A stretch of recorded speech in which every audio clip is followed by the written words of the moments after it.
Rob, it looks like you're writing these down. Are you writing them down? I am writing them down. This is the best guest we've ever had on the show. I'm trying to do the work over here. People need to take this show more seriously. Yes, we're talking about people holding beer cans up to their dongs. Fine, but that doesn't mean it can't be serious.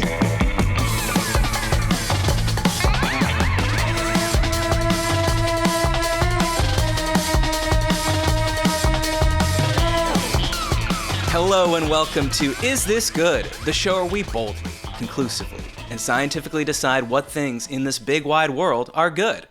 I'm Matt Austin, and with me, as always, is production powerhouse Jason Doyle. Hello. Hi, JD. Thanks for coming. And today's guest made a list of every sports site and said, I'm just going to write for them all. ESPN, NBC Sports, The New York Times Off the Dribble, Sports Illustrated, and currently The Ringer, where you can also hear him on the very popular Group Chat podcast. But don't worry, he doesn't only do boring stuff. You can also find him on the Prestige TV pod talking Fargo Season 5 and True Detective Night Country. Out of respect for the dead, he tells it exactly as it occurred. It's Rob Mahoney. Rob, welcome to Is This Good? Thank you. I mean, it's great to know that my life's work is mostly the boring stuff at this point. Same, Rob. Same. We're all in it together at the end of the day. Oh, God, man. Yeah, look, same for me, too. I asked JD just before he signed on, I said, this is what I want to say for the intro. Do you think that's too mean? And JD said, no. I don't know Rob, but I think he's going to get it. And I said, 100% not. I don't know Rob either, but I like him. I don't know. I can't. You know, you just hear someone on podcasts, you're like, I like that guy. I don't know why. I just like this guy. But we discussed we've never really fully met. No. And I like you anyway. What an incredible compliment for someone who, look, I now work at an audio company, so my Spotify overlords would love to hear that. Absolutely so, especially someone who, I got into this writing dumb little blogs on the internet about basketball, and now I have to do this. Now I'm talking into microphones all day. It's a very strange existence, so if I'm gonna do it, I'm glad it's coming off well for somebody.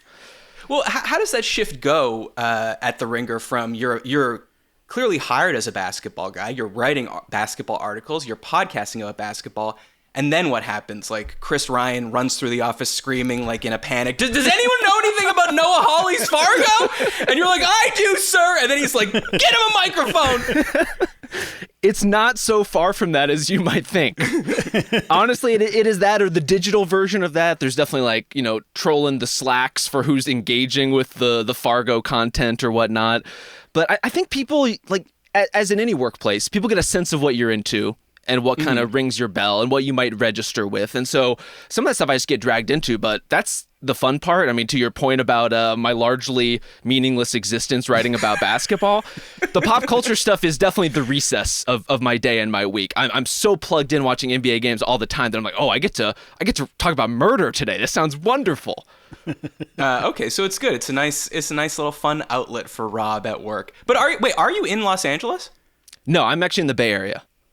Oh, you're in so you haven't heard the siren call of the Spotify downtown offices? Not yet. Downtown, thriving metropolis as it is. It's the best part of LA. Everyone says it. Everyone is talking about it. Genuinely beautiful office, but I think our staff is all over the country at this point, and increasingly, like, people are coming through the office, and now we have these great studio spaces. So for things like the NBA trade deadline is next week, I gotta buzz through for that. We'll do some live pods and video stuff for something like that, but I'm dropping through. I like my respectable amount of distance up here in Northern California.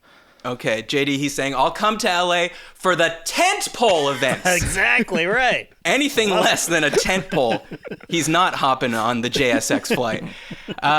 We need to talk about The Ringer for a second, because just as I asked you, are you in LA? Because I did not know. And my point is that you didn't, for a man that's been on the internet for so long, you don't have a large digital footprint, because your Ringer, do you know what your Ringer profile says when you go? What does it say? It says, Rob Mahoney. Rob Mahoney writes about the NBA. He previously covered the league for Sports Illustrated. End of profile. Should I put an RIP next to Sports Illustrated? Maybe. That would be nice. But so then I'm like, well, I'm not finding any info from his bio. So now I got to go to Instagram. You're private. I request you. You approve me. And I'm like, that was a okay, mistake. here we go. I should not have done that. This is where I'm going to find all the stuff about Rob that I'm going to be able to ask him all these trenchant questions about. but your entire private Instagram account is just beautiful artwork from your Ringer basketball articles. At least my professional account is. I have a personal for. Oh, you got a personal. Got a personal for some, just some random photos of the life. But look, I try to lead a somewhat private existence. I know that's a strange thing for someone who now talks into a microphone for hours every week and is feeding the AI behemoth that will then be able to reverse engineer my voice to say literally anything in a matter of time. But look, we take these shreds of privacy where we can get them. So, at least as far as the online footprint, as much control as you can exercise over something like that, I try to. Okay, well, maybe if this goes well, I can start following your real Instagram account. But in the meantime, could you maybe tell me 3 facts about yourself? 3 facts. Okay. I mean, we already said I live in Northern California. Does that count as a fact? Sure, Absolutely. Yeah. What else is an interesting... See, this is like a fun fact icebreaker thing. Relationship status?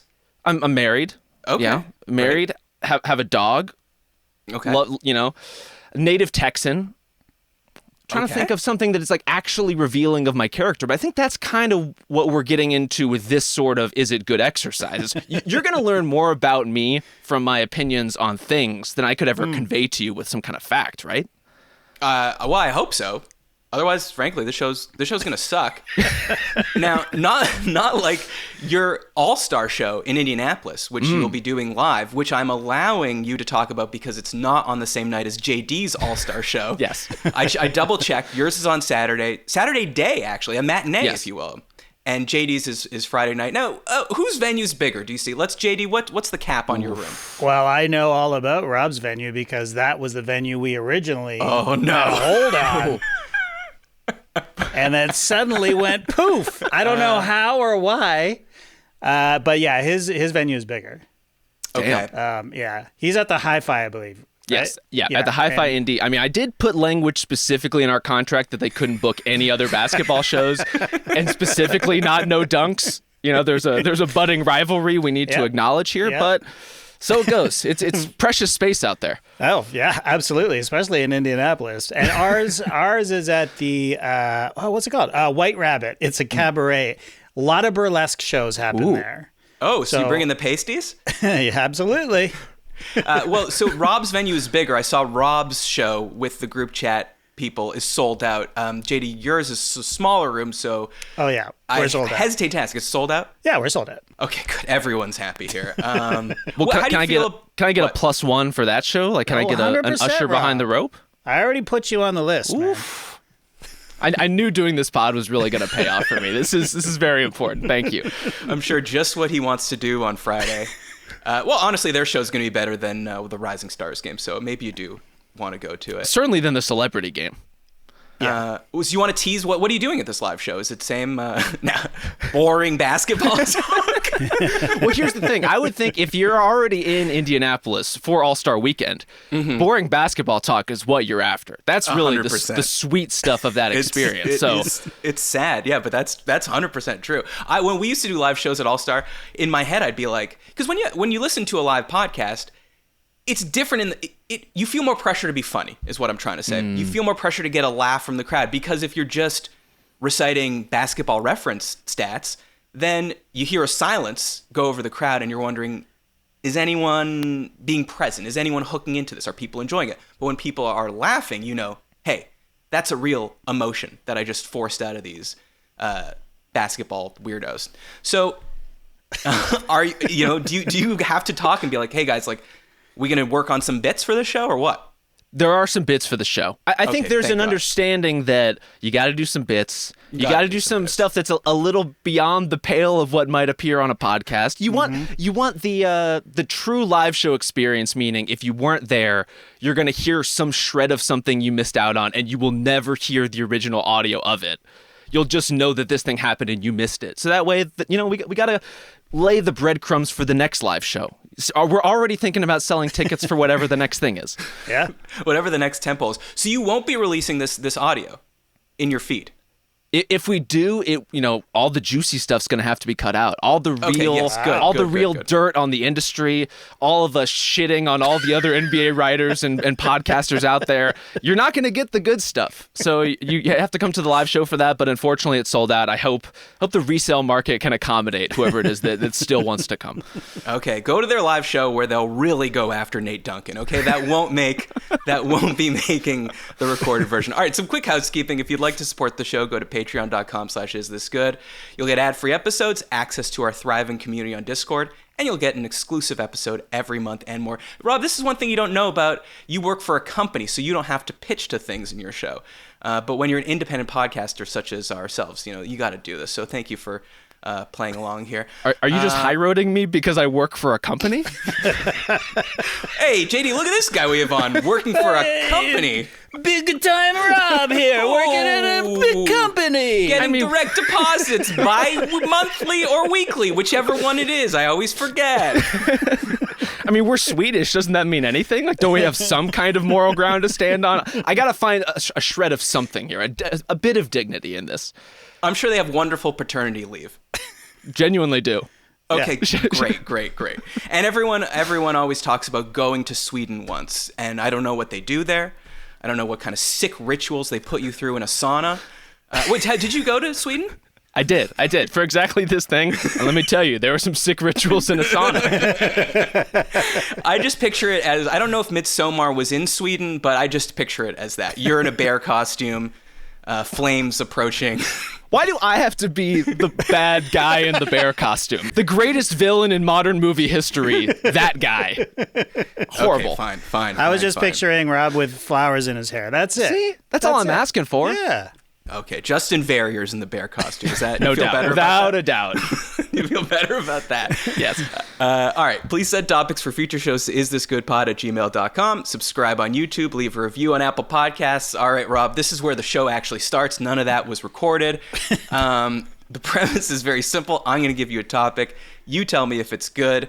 All right, here we go. Daniel asks, telling someone to go to bed. Is this good? So this sounds like a weird question, but I'm going to read you this email that he wrote to me. Hey, Matt, I've got a weird question about a situation that comes up a bunch with my wife. We're chilling on the couch watching an episode of our favorite series when at some point someone's eyes get heavier and heavier and eventually she or I falls asleep. A minute later, one of us usually says, hey, why don't you go to bed? I've done this a few times and the more I think about it, I'm wondering if it's good. Sometimes I just want to fall asleep on the couch because it's comfortable and I had a long day and I'm not ready to go to bed yet, but a small doze off on the couch is fine, isn't it? So telling your significant other to go to bed or being told to go to bed, is this good? Keep up the amazing work. Greetings from Hamburg, Germany, from Daniel. You probably don't get any emails from Hamburg, Germany on your show, do you? Not a single one. And this guy works at a company, and he's not getting a single email from Europe, the very place where his company's head office is located. I think this is crazy. Just another call to support independent podcasts. That's right. Support your independent podcast. Pod local, as we say. You're the Barnes and Noble of podcasting, okay? Ouch. And Ouch. I'm the City Lights bookstore. Is that a bookstore in the Bay Area? That is. Did I just do a good reference? I think it was a good one. Okay, shout out to Lawrence Ferlinghetti. All right, so we've all been in this situation. Rob, you said you were married. That's one of the 3 facts that now people know about you. Yes. Has this situation happened to you, and how do you feel about it? So is it good for your health? Yes. Okay. Getting good sleep, sure, good. Sure. Unquestionably. 9 out of 10 scientists agree. Spotify requires everyone that works there to get at least 8 hours of sleep. You got to log it. Is it good interpersonally? No. Mm-hmm. I am in the camp where I want more than just wanting to fall asleep on a couch. I want to exist in that in-between space of kind of being asleep, kind of watching a show. I want that time basically every day. So if you're trying to interrupt that time and tell me what to do on top of it, I have a very strong kind of visceral rejection of that idea. Okay, so Rob wants a sort of liminal space between awake and slumber. Yes. But do you get upset then if someone doesn't tell you to go to bed, you fall asleep, then you wake up 5 hours later, you're on the couch, your wife is gone, and then the next day you're like, hey, why didn't you wake me up? The answer is also yes. Yeah, you see? This is the controversial part. And I think a lot of it depends on couch quality. Is your back going to hurt? Is your neck going to hurt? Are you not going to get good sleep at all? Really, you just got to invest in the best quality couch you can get. People say don't spare on the mattress. Don't spare on the couch. That sleep is even more important than your mattress sleep. No one wants to tell you this, but it's true. Wow. I mean, I do agree with you. Like, I have this argument with my girlfriend all the time. Sorry, Rob, not yet married. Once we start a company, though, she said she will marry me. She's like, I'm like, why didn't you wake me up last night? She's like, I did. And you said that you would be there in a second. And then you never did. And I figured you just want to sleep on the couch. And I'm like, you believed me? I'll say anything just to get you to walk away so I can close my goddamn eyes again. Why would you believe me? Why do our brains work that way? Where we literally, you would say anything, you would yada yada anything, you'll acknowledge any comment. I will have zero memory that conversation ever happened, and literally all I want to do is go back to sleep. I don't know why we're wired to do that. It seems so like anti-evolutionary, right? Like you would think if someone's trying to jar you awake and give you some vital piece of information, that's when you need to be at your most, like absorb it the most, not just like wave it away and try to go back to sleep. It's true. It's like if you're not a drug addict, that's the most you'll ever feel like a drug addict, where you're just willing to lie and say anything to get what you want in that moment. Like you're like, oh, I got to go pick up milk for the baby. And then she's like, oh, is it to buy more heroin? And you're like, no, it's not. I see these situations as completely analogous. JD, what do you do in these situations, and how do you do it? Because Rachel, who is also on the show, sometimes I know she passes out quite quickly. So what do you do when you're watching a show? Like, do you have to restart it? Yep, I do. If it's a show that we're watching together, like right now we're watching The Gold. I started it. I got an episode and a half into it. Great show. You recommended it, Matt. And Rachel sort of saw it and was like, oh, this looks good. I'm like, all right, well, I'll restart it. She falls asleep every 10 minutes on the show. Now I'm watching The Gold in 10-minute increments, and I sort of have to keep a half an eye on her because as soon as she passes out, like that's where we have to pick it up from. You got to notate that. Yeah, 11 minutes, 34 seconds. Yeah, literally. Like I have to get it as close as possible. Otherwise, we're scrubbing through the whole show. It's like, do you remember this? Do you remember this? Do you remember this? Classic moment. Yeah. Yeah. So sometimes we don't even bother with starting. So now I watch so much crap now, like just like shit I don't care about, because she just might fall asleep. You know what I mean? Like, all right, I guess I'm watching Seinfeld again. I'm literally in that cycle right now of just like, I'm just going through Seinfeld reruns because I don't want to deal with the narrative continuity of literally anything else. Right, yeah.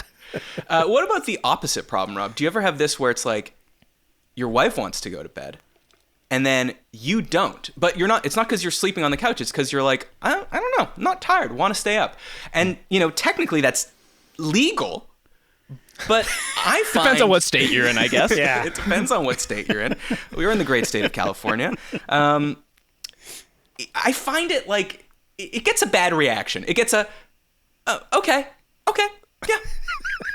I don't know if it's the same thing in your house. Well, you can't make someone go to sleep if they're not tired. Through guilt, much as possible. I guess that's true. I have a chronic problem with this, and maybe this is purely... working around the NBA for so long, where my instinct is I just want to stay up. Like I want to cruise past like 1:30 to 2 a.m. before I go to bed. That's just, maybe it's just like covering games and afterwards you have like too much energy, you need to come down, or even just watching games on TV all night and afterwards I want some time for myself. I want to be able to do something that I want to do in addition to, I mean, look, it's a fun job, but it is a job. And so I find myself clawing for that time in a way where, I don't want to be ushered somewhere I don't want to be when I'm trying to scrounge up some semblance of myself in these wee night hours. This is where the real Rob is made, between the hours of midnight and 2 a.m. And no one can take that from me. Okay, see, this is what people want on your Instagram. They want the real Rob. They want 1 a.m. Rob. They don't. No, they do not. They want dipping one snack into another weird dip, They want underwear on the couch, Rob. They want maybe what video games you're playing, Rob. I don't know, whatever other... things you're doing. But JD, are you allowed to stay up late? Am I allowed to stay up late? Does your wife not say, "Hey, you can get into bed and read, but lights out at 10"? It has never happened. I've never outlasted her, or she's never outlasted me in terms of like staying up.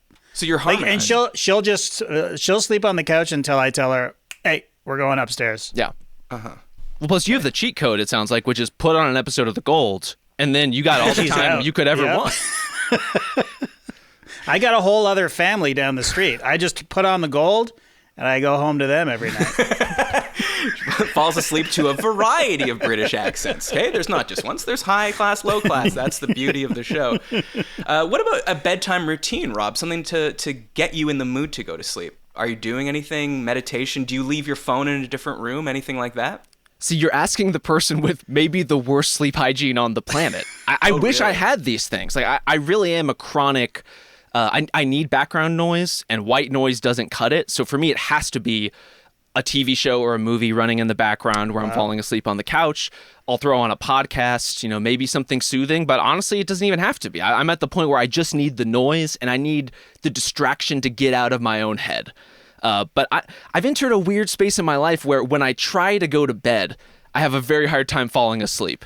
So I don't know what I've done throughout my life to lead me to this point, but it's not great, whatever it is. Hold on a second, though. Before we started recording, unfortunately, you did admit, and I don't know why I'm using the word admit, that you've listened to this show before, as if it's It was really a confession. Okay, but you just said you use podcasts to fall asleep, so now I'm worried that you're using this podcast to catch some Z's. I have done it before. I'm not going to lie to you. Okay, hey, I have done it before, but true to The Gold, I'm just going to run it back. If I don't remember the bit, if I don't remember what was talked about, I'm running it back in the morning. I'm going to catch up over coffee or in the car or something. So there are podcasts that are a little more disposable in the sense that I don't need to rewind them. I would never say that of this quality program. This is not that kind of show. I thank you very much. I will say that the higher quality program, Rachel is more likely to fall asleep. She would never fall asleep during 90 Day Fiancé. Never. We could watch 10 episodes of that. But, like you say, British accents, prestige style TV, she's out like a light. So you're trapped in an existence where you're not watching those prestige shows and you're going to the trash on your own time because she's going to fall asleep. But also you're watching more of the trash because that's the only way she'll stay awake. Exactly. This is a vicious cycle. It really is. Okay, well, just listeners, promise me you're not falling asleep to this show. Okay, that's what the Ezra Klein podcast is for. All right. All right, Rob. As you know, we poll people. I didn't want to poll people and say, is it good to tell someone to go to bed? Because I thought people would be confused by that without context. So the question was, falling asleep on the couch before bed, is it good? And 52% of people said, yes, falling asleep on the couch before bed is good. So you are in the clear. Nice. Thank goodness. All right, next one. Big A asks, faking your birthday at a restaurant to get free dessert. Is this good? So Big A also sent in an email. In my teenage years, my friends and I would often go to Applebee's. One of my favorite things to do was tell the server that it was one of my buddies' birthdays while they were in the bathroom. So we'd enjoy our fantastic 2-course meal, secretly counting down the minutes until the true celebration began. I recently went back to Applebee's with a friend and pondered doing this all-time prank. He went to the bathroom and everything was lining up perfectly. But when the server came over, I froze. I sat there for the rest of our meal wondering if I'd made a mistake, missing out on another all-time gag, but also felt the potential guilt that would come with lying to a lovely server and potentially making a fool of a fine establishment by not only pranking my good pal, but getting free ice cream out of it as well. So I ask you, is lying about your birthday to get a free dessert good? Maybe just start by telling us, what's your relationship with Applebee's? Bad? Okay. Non-existent, to be fair. As an American teen, is this something you would do? Like, was this a third place for you, going to the diner, the Applebee's, the TGI Fridays to hang out? Oh, sure. Any kind of fast casual, especially when you're younger, it's not necessarily a waiter type of experience so much as just you're loitering in a Chipotle or something like that. Right. So there was a lot of that happening for sure.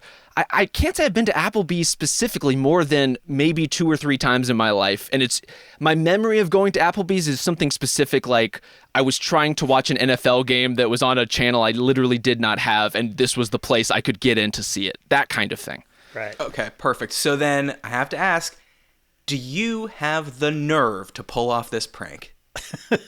Absolutely not. Okay. I don't think this is good, but I would zoom out even further. I would say all restaurant-sponsored birthday celebrations are bad. Yes. Anything that's involving wait staff bringing out something like a dessert that's made in-house with some candles in it where they all have to sing and perform for you, all of that is bad. I'm open to permutations where people bring in their own cake and it's sliced in the back and brought out. I'm okay with that. I just don't like the performative aspect, and some of this is on me in the sense that I'm not a birthday person. I'm not a my birthday person. I'm happy to celebrate anyone else. I don't want anyone singing to me. I don't want anyone I don't want that spotlight moment where I have a mediocre piece of fudgy chocolate cake in front of me and I have to pretend to be so excited as 8 waiters I don't know sing happy birthday to me. But that's why this prank would be so good. If we ever went out to dinner, I would do it because it's the funniest when the person you're doing it to hates attention being called to themselves. But I can't support you doing that. I can't support my own haranguing.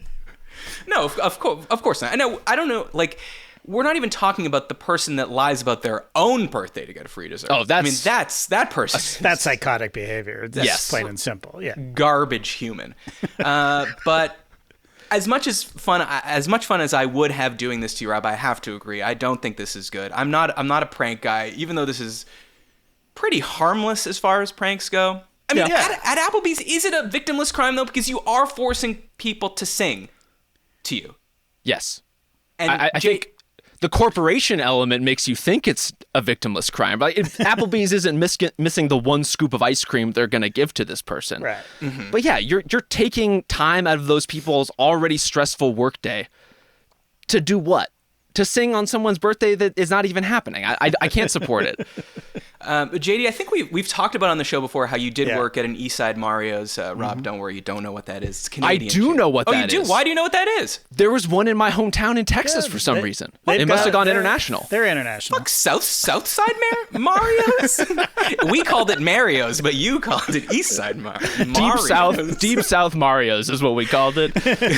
You should have called it Wario's down there, you know? Yeah. Damn, I'm always the evil one. And all these constructions we have, whatever I'm doing is not good.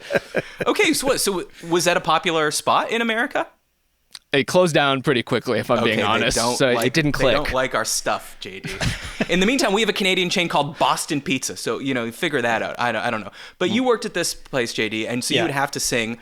But I don't think we ever talked about how would you feel if you had to go through this whole rigmarole and then see them snickering and know these teens just pranked me.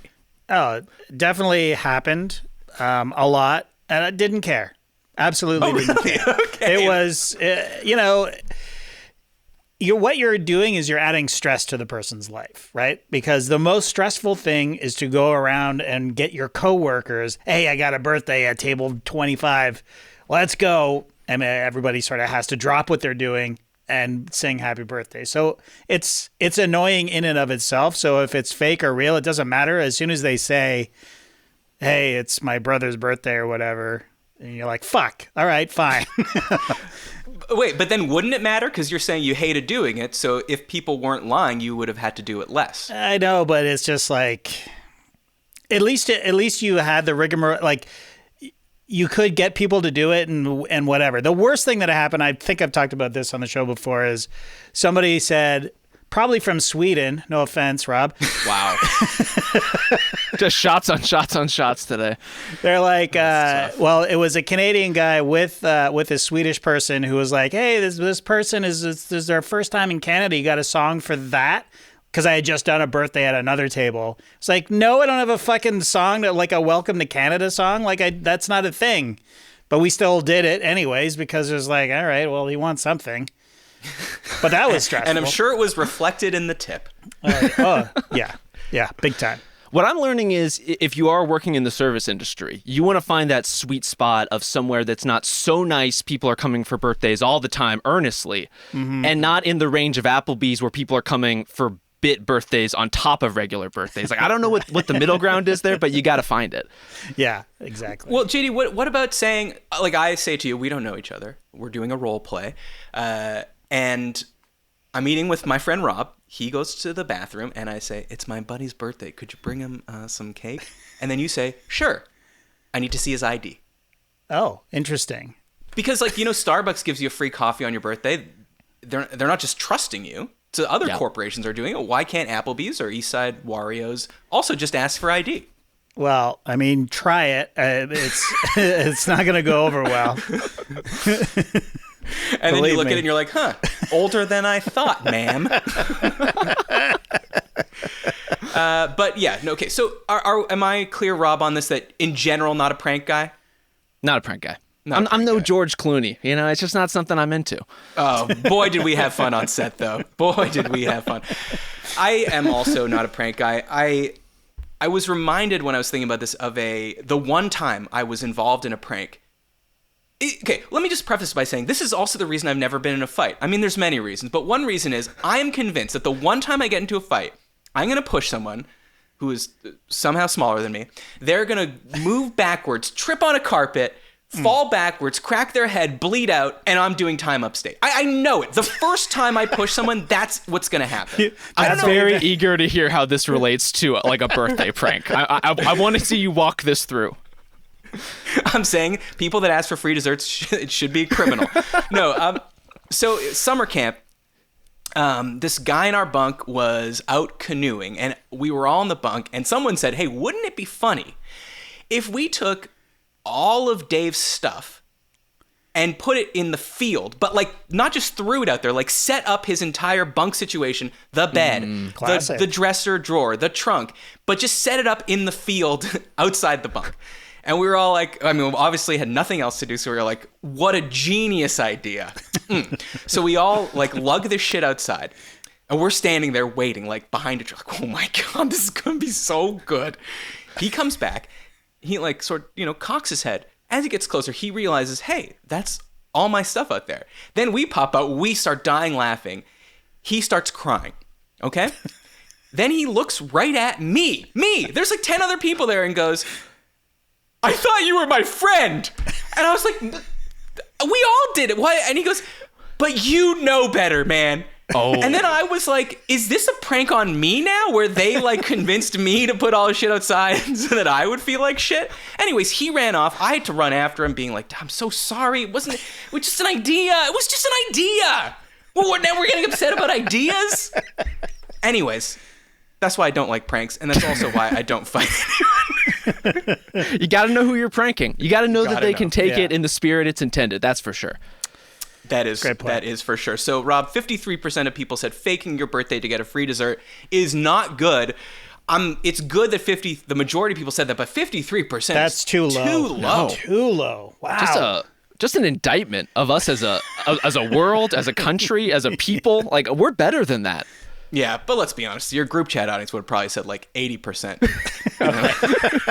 Some real sickos over there. Some real crazy people that love basketball. All right, Rob, when people need help navigating life's biggest decisions, they seek our wise counsel, and we deliver an airtight verdict. It's time to settle this.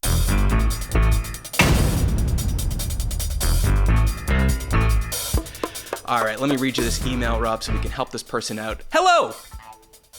I've been at my company for a couple years. It's pretty friendly and casual office environment. Over time, a colleague of mine, someone roughly my age and seniority level who I get beers with after work occasionally, started calling me Dan the Man or Dano. I really didn't mind and actually kind of appreciated it. Eventually, though, he only ever called me Dan the Man and did so in serious meetings with more senior people at the company. Eventually, one of the executives pulled me aside after a meeting and asked if I was okay with it. I took that as a sign and asked my colleague to please cool it with the nicknames, which ended up being very awkward. So please settle this. Did I do the right thing? Should I have lived with the nickname, or did it need to go? Love the show, Dave. You didn't mishear me. Love the show, Dave. He wrote Dave. I wrote him back. I said, I don't understand. Is your name Dave or Dan? He said, oh, yeah, that's weird. My name is Dan. Okay, Dave, get it together. Anyway, I don't want to distract you, but it's true. It confused me. So wait, what is his name? Dan, his name is Dan. I don't know why he said love the show, Dave. Is it autocorrect Dan to Dave? I don't know. I think it's very important when you're emailing someone to get names right. I just never thought I would have to tell someone to get their own name right. Yeah. Now, if he'd said love the show Stan, because Stan's also the man, I would understand that. Right, but yeah. Dave is not the man. Dave could be Dave-O, I'll say. Mm-hmm. Let me ask you an important question, Rob. Yeah. That comes to mind. Who do you think is more the man, Dan's or Stan's? Stans are more the man. Big Stan energy. Like there's just a different dynamic with a Stan. A Dan, anyone who could be a Daniel, are they really the man? Well, great point. Great point, because if you say Daniel the Manual versus Stanley the Manly, this is what I'm saying. Manly is a word. That's the correct answer, Rob. That's a check mark. Check mark, check mark, check mark. Okay? Don't worry, we have some more quizzes coming for you later. So you're 1 for 1. You're 1 for 1. Okay, so what I'm sure like at the, well, you're not at the Spotify offices, but you're in, like Dave or Dan, a pretty friendly and casual office environment, I would say. Sure. So I assume people are using nicknames, but have you been in a situation where someone's using your nickname at an inappropriate time? And if so, what would you do about it? Yeah, I've never been in this situation. I am also pretty deeply non-confrontational. So I think I would not talk to the person. I would just absorb it and just be Dan the man for the foreseeable future. But because Dan/Dave said it sounded like it was kind of making him uncomfortable in these meetings with at least some superiors, with some work people he doesn't know as well. I think at that point you might have to say something? Well, yeah. I mean, if the guy's like, all right, we go to Dan the man now for his report. And Dan's like, yeah, we got to lay off 12% of the company because I'm the man. Yeah, I mean, that certainly would be awkward. Do you have a nickname, Rob? This could be the fourth fact. Sadly, no. You know, you get a lot of last name just being called Mahoney, but that's not a nickname. That's, Mahomes, maybe? A little Mahones, a little of that. You know, especially like growing up playing sports, you'll get some of that kind of thing. But I've never had one that really stuck. Yeah. Okay. Well, JD, so Rob's saying he's non-confrontational. He doesn't want to tell the guy to stop using his nickname because that guy's going to be taken aback. He's going to trip on something. He's going to fall over. He's going to crack his head. He's going to bleed out. Exactly. Then you're doing time upstate. But what about you, JD? Have you ever been offended at someone calling you a nickname? No, never. Yeah. But I've never had a cutesy name like Jason JD? the Mason, or JD is that's technically my initial, so that works. Mm-hmm. But yeah, no, I haven't. Oh, I guess people have called me Doily in the past, which I don't love. In a vein of Dano, certainly. Yeah. I think you got to have some discretion here. You can't be using it carte blanche in every situation. Oh no, Yeah. you can't be that guy. Whoever who is calling Dan the man all the time, you certainly can't be them. And they do need a talking to. The question is, am I going to be the one to give him the talking to? And my history as a human being says probably not. Oh, interesting. So in this situation, he said one of the executives pulled him aside and asked him like if he was okay with it, because obviously the executive was going like, "Gee, why is this guy being called Dan the man in a serious meeting?" So you, instead of then taking that as a sign and talking to the guy and saying, "Hey, cut it on the Dan the man," you would then say to the executive, "Yeah, I actually don't love it. Could you talk to him about it?" Then he'd say, "You have no backbone, sir. Now you're fired." See, I'm not doing that either. We're getting into my neuroses bumping up against each other, where I don't want to lump blame on this guy, and I also don't want to be the one to confront him. So I'm just going to stew with it for the rest of my life and regret not having that conversation. That's what I'm going to do. Yeah, but in general, everyone knows the weird guy in this situation is the guy calling you Dan the man, not you being Dan the man. Yes. And I'm concerned that Dan the man, or Dave, says he's going out for beers with this psychotic person. Right. He also did say, Dave said that he enjoyed being called Dan the man. Like, he did enjoy it. So you're saying it's his fault? Well, I'm just saying... He should have nipped it in the bud. He should have nipped it in the bud, and then, I mean...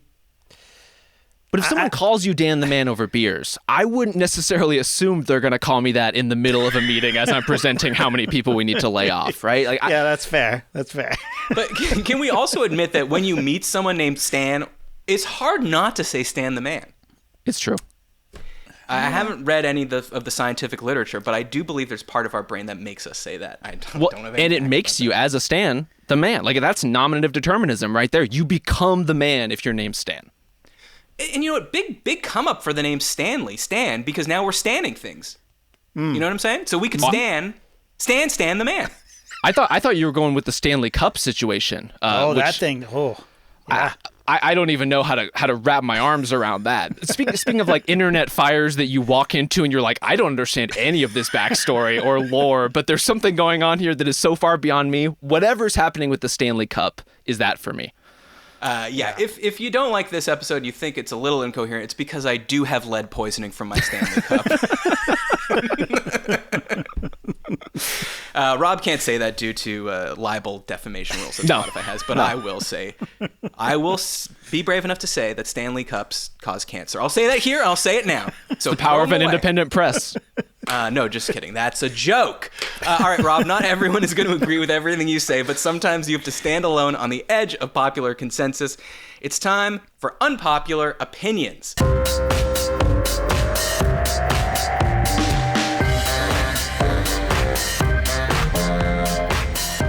This unpopular opinion comes from my good friend Jessica Alba. So the unpopular opinion is eating in the shower is a great thing that everyone should do. So here's how I understand the story as best I can piece it together. On December 27th, Jessica Alba, the famous Jessica Alba, to be clear, said in a Glad TikTok, you clarified. Yeah, just Jess A writes in to say, in this TikTok, she's fully clothed, by the way, in this TikTok. She says, I love to eat and drink in the shower. Shower appropriate items like cereal or yogurt, coffee, tea, popsicles. I know, melt factor, but safe. It's down the drain if anything drops, so you're good. I like to take a bite or a sip and put it on the ledge. First of all, she's bragging that she has a ledge in her shower, but that's another story. And then you do your thing. You wash your hair, keep the soap out. That's a big deal. The only tricky thing is when you're chewing, you got to keep your mouth closed because I still like to get under the water while I'm chewing. And for whatever reason, I want to open my mouth at the same time and spit water. I said I was going to try to explain this. I'm even more confused. But anyways, last week she posted a video of herself actually in the shower. Now, she is toweled, but the water's running. You can hear the water running in the background, and it is a shower. And she's eating a blood orange in the shower. In my opinion, another brag that she can afford blood oranges. Right? Okay. So I find this to be very weird. A thing I've never heard of. Now, I've heard of a shower beer, but I've never heard of anyone eating in the shower. And she's talking about it like it's the most normal thing in the world. Rob, what do you think about this unpopular opinion? Should everyone be eating in the shower? Well, let's unwind this for a second, because I think if you had said eating in the bath, I can't say that's something I've done, but I've certainly seen it, you know, in a movie, in a commercial. Someone's got the little tray table out. Mm-hmm. They've got maybe some fruit, maybe some snacks, maybe a glass of wine. That seems reasonable, but I think it's the idea of sitting in a tub as a leisure activity versus I'm in the shower for business. I'm in there to get in and out, and most importantly, all of the foods she listed are horrible shower foods. Why would you eat cereal in a shower? I don't know. I can't understand it. And you make a good point because the bath is about leisure, like you said. And just like you'll see people reading in a bath, I mean, I think if Jessica Alba said, here's a great idea, you should read in the shower, everyone would be like, where do you laminate your books? Yeah. Right? So something is very creepy. But now I think she's saying like, hey, let me level with you as a mom. I'm saying this is the thing. Who are we to judge her? Yeah, she's saying, you don't know what it's like maybe with your two kids hanging off of you at all times. The shower is the one place I get any peace. So if I want to eat my cereal in the shower, then I think it's my right to do. But JD, I want to ask you about this because you hate idling in your car. Like you think that's the worst. Drives you nuts when you see people idling. Is this not idling, but in water? Yeah, it is. So... This is a terrible It's just idea. the facts of the case. Just the facts. What about a shower beer? Rob, have you ever participated in that trend? TikTok trend? Yeah, what's the appeal of the shower beer? Like, what's the pitch for it? I think, okay, here's the pitch. you just got done doing your Tough Mudder, as you do, fifth fact, and the muscles are sore. You get in a hot shower, it's steaming up. You got a cold beer, and I don't know, it feels good. I feel like if I just did something like a Tough Mudder, I want to sit down as soon as possible. So I'm looking to get out of the shower, or if I'm going to sit in a tub, that's fine, and have a beer. I just don't want any scenario where shower water and or soap or shampoo is getting into my food or drink. And I don't know how that's avoidable in this scenario. Yeah. Anytime... the one thing that made my ears perk up was the blood orange. Because that's at least something where there's a juice element. There's maybe a messiness that would be nice to have in the shower. But with a beer, you're not running into that problem. Yeah. The stickiness you can get, you can alleviate the stickiness immediately if you're in the shower. So if you were going to eat a giant wedge of watermelon, where you would maybe get it all over your shirt. Okay, Okay, and maybe from there, do we go to chicken wings? Do we go to ribs? Do we go to the messiest, like, finger foods? Is that the time to be eating in the shower? But even then, I would think maybe you're standing in the shower eating it before the water comes on and not while the water is on. Right. Now that I can get behind. A very messy meal, you stand in the shower with the water off and then immediately turn the water on. You're not wasting water and you're just being efficient with your time. Like, if you want to take down an entire coconut cream pie, as I dance with your Stand By Me style, then you're in the shower and the mess goes on the bathtub or whatever, and then it gets washed away immediately. So that I can get behind, but I don't know. I have had a beer in a shower though, which I did enjoy. I must say. Like getting ready to go out and you have that sort of first beer of the night sort of thing in the shower. Okay. Bit of an alcoholic. Can't wait till you're out of the shower, but that's not for me to say. But yeah, look, you guys are bringing up great points. The next time that you, the listener, wants to eat a plate of St. Louis style ribs, get in the shower. Maybe some crab claws, something with a splash radius or things flying all over the place. That's the time and place for it. This is huge in Maryland. They're bringing those. You got to bring a plastic crab claw though, because I don't want the crab cracker rusting. You know what I'm saying? Oh no. Yeah. But though now, next time someone tells me, "Oh, I don't like cilantro. It tastes like soap," I'm gonna have to ask them, "Are you eating the Al Pastor in the shower?" It has to be asked. You gotta now follow up. Now I gotta know. Speaking of shower beers.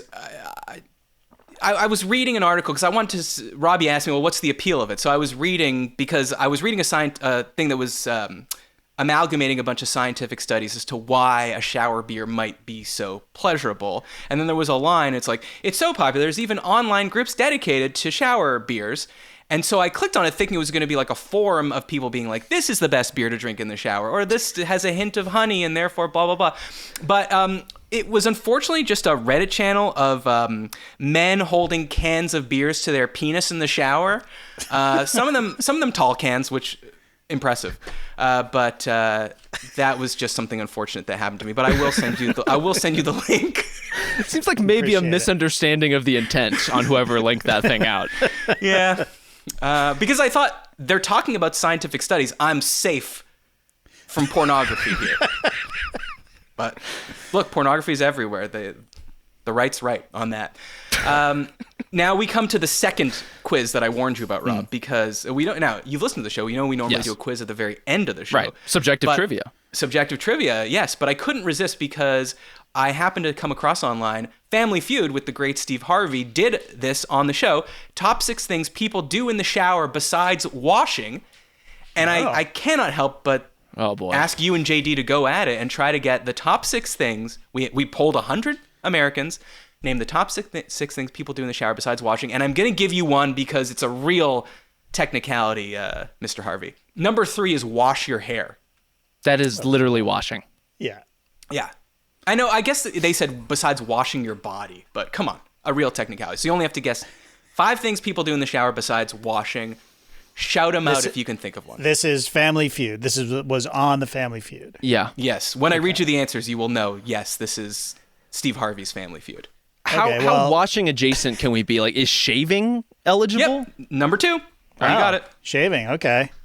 Okay, well, sex / We go to the Doyle family? The Doyle family? You going to pass or play? We're going to play, and we're going to say sex / masturbation. Okay. That's number 5. The way they put it, sex / tickle pickle. Look, you got to really give it up for the producers of Family Feud. Like, they know exactly what they're doing every time, and it's right in the strike zone. I really respect it.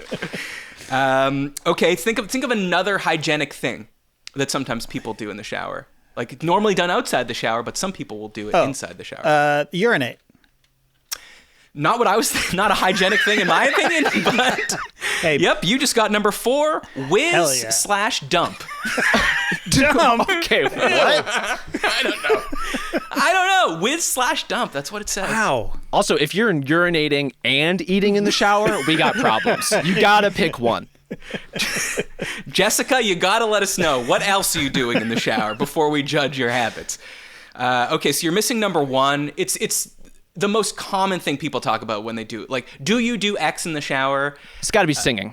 Yes, Rob. Yes, number 1, good, Rob. singing. So you got number 1, singing. You got number 2, shaving. Number 3, I gave you, wash hair. You got number 4, whiz dump. You got number 5, sex / tickle pickle. And number 6, just to cap it off, this is the hygienic one I was talking about. What do we miss? Brush your teeth? Yes. Good one. If you guys were related, I would say go on Family Feud. We're knocking it out.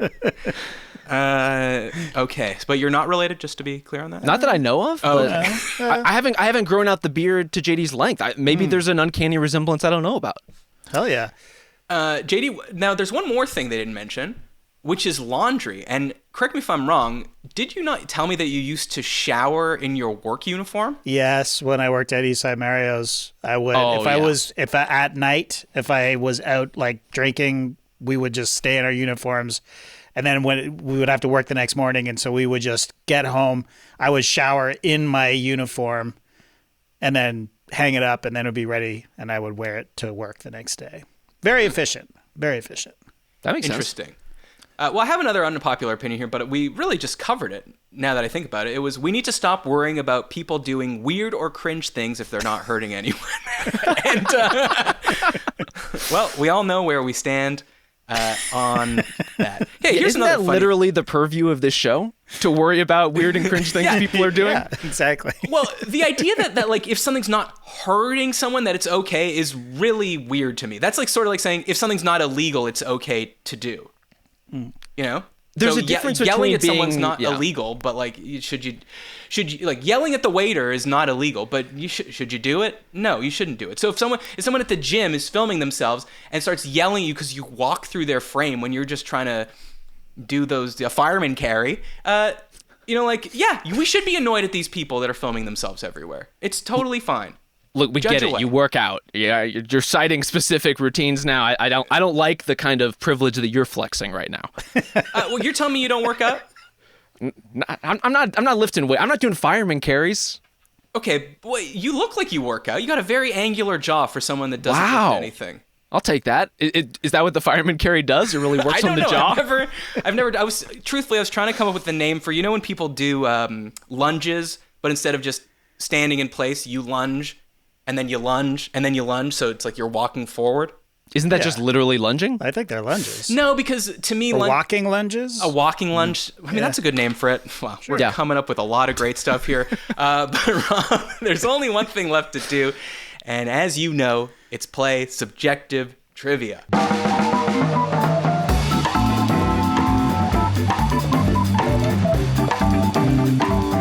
So subjective trivia, it's just like regular trivia, except only I know the answer. And Rob, you don't know this because you're not in Los Angeles, but it's raining here. It's raining quite hard. And I think we just got your rain, right? Wasn't it raining there? Oh yeah, it's monsoon season up here, so we're sharing in this experience together. God. So beautiful how we come together. My question today is, it's a weird one, but the rain got me thinking, what is the best rain-related idiom? Okay, so you have 4 choices. Taking a rain check. Rob, it looks like you're writing these down. Are you writing them down? I am writing them down. I want to make This is sure. the best guest we've ever had on the show. I'm trying to do the work over It's not here. even close. People need to take this show more seriously. Yes, we're talking about people holding beer cans up to their dongs. Fine, but that doesn't mean it can't be serious. All right. taking a rain check. Yep. When it rains, it pours.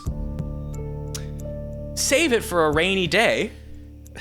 Or write as rain. So again, just to recap, even though I don't need to because you wrote them down, this is just for our lazy-ass listeners. Taking a rain check.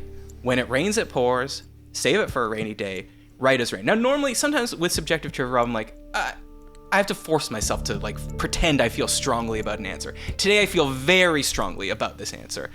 Of course, as always, my answer is written on this card. Rob, you know how it works. You can consult JD. Have at it. The question was, which is the best idiom? The best rain-related idiom. Okay. Or you could think of it as the one I would use more frequently, or Yeah. however you want to think about it. Matt, I see you as a bit of a literalist with this stuff. I feel like if the idiom doesn't make logical sense, you would be complaining about it for not making logical sense. So like right as rain, I'm ruling out right off the top. What does that even mean? What is being Great right question. as rain? What would it indicate? What is right about rain? I think that one is clearly out. Now, let me interrupt you. JD, this has always sounded like a British expression to me, so I'm going to you Yeah. on this one. Ooh. What, do you know Are anything you going to about ask it? me what it means? What does it mean to you? Right as rain. It's as clear First time as I've thought about it, actually. it's as clear as the rain I'm hearing outside. this for the first time. I am hearing. Right as rain. I feel like I've used this expression in the past. Yeah, I think it just means Incorrectly, rain. apparently. Like it's tangible. It's No, it's raining I don't out think there, so. it's tangible. I don't know. Oh, I don't know. Like right as rain, like I feel like it's like I feel better now. I'm right as rain. Meaning right as rain. Rain falls straight down, which it doesn't. It doesn't fall straight Never down. does. You're right. You're right. Come on, we know about wind. If it falls straight down, then how come it's always coming under my umbrella? Right. Yeah. This is like So, Rob, you have definitely nailed it here so far, because make this any is sense. definitely not it. It's yeah. not That's right definitely as not rain. it. And on the other end of the spectrum, I would say rain check is maybe not idiomatic enough. That's just a thing. That's just a fact of life. It's a literal object that happens in the world and an event that happens in the world. I'm ruling out rain check. Okay, So then but we use Okay. it for non-rain related things. Like if I Yeah. say we're going out for dinner again to Applebee's, and then my stomach starts hurting, I say, "Sorry, Rob, can't make it. Can I get a rain check?" Now it had nothing to do with rain, It's true. but we still say it. But I think the fact that it's grounded in a reality makes it less idiomatically interesting. At least would for you. I'm trying to put myself in your head, Matt, and I'm that's as you. exactly what you No, should you're be doing. doing. You're I'm doing ruling it out. Perfect. I know I'm interrupting you, so it makes it seem like you're not doing a good job. No. But I This is- only interrupt when I get excited. This is the exercise. Okay. So I'm thinking when it rains, it pours. On the one hand, a little overused, a little cute, but all idioms are kind of cute. I'm concerned about saving it for a rainy day because I could see you being philosophically opposed to the idea of saving something for a rainy day. That we're trying to live every day as if it's our last. We're trying to take our lives to the fullest. Why would we be saving anything for a rainy day when we don't even know if the planet Earth is going to be livable tomorrow? So I think I'm going to rule that out, and I'm going to go with when it rains, it pours. Wow. JD, I mean that's Wow. the most thorough breakdown I've ever heard on the show. What do you think? Do you? I you can agree? I agree. I can't argue with any of those points. So yes, save it for a rainy day. Well, you had it down to the right too, and it was going so well, and now it's going even better because you got it when it rains and pours. Let's go! Love it, Man! Yes. And I was concerned because you know the song. They say it never rains in Southern California. I actually literally do not know Oh, that you song. do not? Well, No. it's by Albert Hammond, who is Albert Hammond Jr. from the Strokes' father. Oh. And the chorus goes, they say it never rains in Southern California. I've often heard that kind of talk before. It never rains in California, but boy, don't they warn ya, it pours. Man, it pours. Why Now was I I have some saying cultural that? Why was I homework. saying that? I got to don't walk know. away and listen to this song, too. Yeah, it's not a bad. It's a good song actually. But I say this like if someone's like, "Oh yeah, it's crazy at the office. The kids are sick and puking. My in-laws are coming in." What better thing is there to say to that than, "Hey, when it rains, it pours." Yeah. It's used for so many things, and I find myself saying it often. God, are we related? I was telling you, like, the point of this show, as I understand it, is to see into each other's souls. And so I feel like we're doing that a little bit. You know, we're lifting the veil that exists between us. So whatever is happening, we are getting closer. Okay. So now that you've done this high level of podcasting, the highest level of podcasting, do you think you can go back to the group chat? You know, we're not dealing with matters of the heart like that. We're not dealing with real life events. I'm just like deciphering LeBron James emojis and calling it a job. The dream. You're living the dream, man. What more could we ask for? Speaking of that dream, where can people find you? Tell them all the places. The floor is yours. Go to theringer.com. Don't just read me. Read everything that we're publishing there. All of my great colleagues are publishing there. You can find me on the Ringer NBA show twice a week. You can find me on the Prestige TV podcast talking right now about True Detective Night Country, among other things. But if you watched Fargo, go back and listen to that. A number of other shows that we've covered there and that my colleagues are covering there. So a lot of stuff happening. But I think the most important one, as you mentioned up top, is our live show in Indianapolis for NBA All-Star Weekend. Maybe you can't get a ticket, but come huddle outside and make us look even more popular than we are. Stand in the parking lot and see if you can hear us talk about LeBron James's Camp emojis. out. You never know what could happen. You never. Yeah, right? There's going to be bits, people. He already promised bits. So many bits. That is exciting. Of course, what he didn't mention is his Instagram because it's private and he doesn't want anyone going there. No. And then when you do finally get let into the inner sanctum, it's like an Indiana Jones when someone's already stolen the jewel off the thing. You know, he gets in there and it's empty because, believe me, there's nothing there except for his beautiful article artwork. All right. Support our show at patreon.com/isthisgood. Support your independent podcasts, but also support your giant conglomerate podcasts. We need them all. We need every podcast we can get. If you have topics, email us at isthisgoodpod@gmail.com. Rate us on Apple Podcasts. Subscribe on YouTube. Thanks for listening.